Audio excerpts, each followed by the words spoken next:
আসসালামু আলাইকুম রহমতুল্লাহি আবরাকাতুহ। MD Jamil launch lover of Bangladesh Facebook page YouTube channel থেকে যারা দেখছেন সবাইকে স্বাগতম।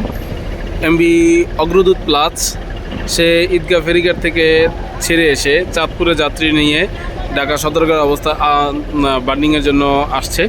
এমবি অগ্রদূত প্লাস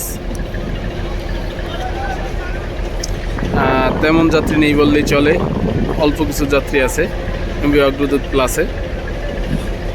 দেখতেই পাচ্ছেন এমবি অগ্রদূত প্লাস চাঁদপুর থেকে সেরে এসে এখন ঢাকা সদরঘাট লালকুটির ঘাটে বান্ডিং করবে।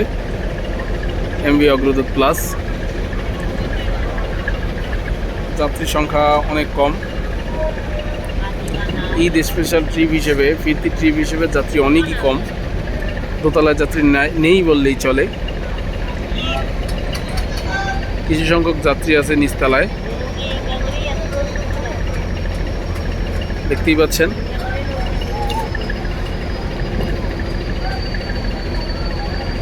এমবি অগ্রদূত প্লাস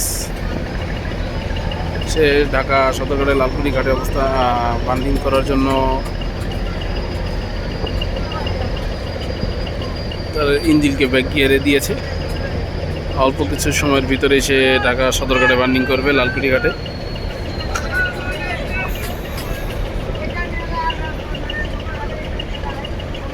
অনেক কম যাত্রী নিয়েই ঢাকা সদরঘাটে আগমন করেছে এমবি অগ্রদূত প্লাস।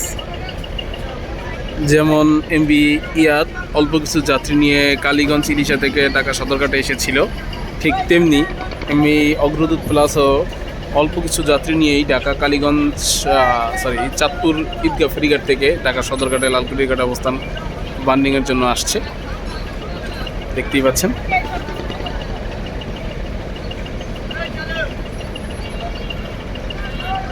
আমার ভিডিও যদি ভালো লাগে লাইক শেয়ার ও কমেন্ট করবেন, আমার চ্যানেলটি সাবস্ক্রাইব করে পাশে থাকা বেল আইকনটি বাজিয়ে দেবেন, যাতে পরবর্তী ভিডিও অতি তাড়াতাড়ি পেতে পারেন। ফেসবুকে এবং ইউটিউবে যারা দেখছেন সবাই চ্যানেলটি সাবস্ক্রাইব করবেন, লাইক করবেন, কমেন্ট করবেন, শেয়ার করবেন। ভিডিও ভালো লাগলে রিভিউ করতে পারেন। এবং ফেসবুক প্রোফাইল এবং ফেসবুক পেজ থেকে যারা দেখছেন সবাই আমার ফেসবুক প্রোফাইল ও আমার ফেসবুক পেজটি ফলো করবেন এবং ভিডিও শেয়ার করবেন, লাইক করবেন, কমেন্ট করবেন। আপনার একটি শেয়ার ও একটি লাইকটি কমনে আমার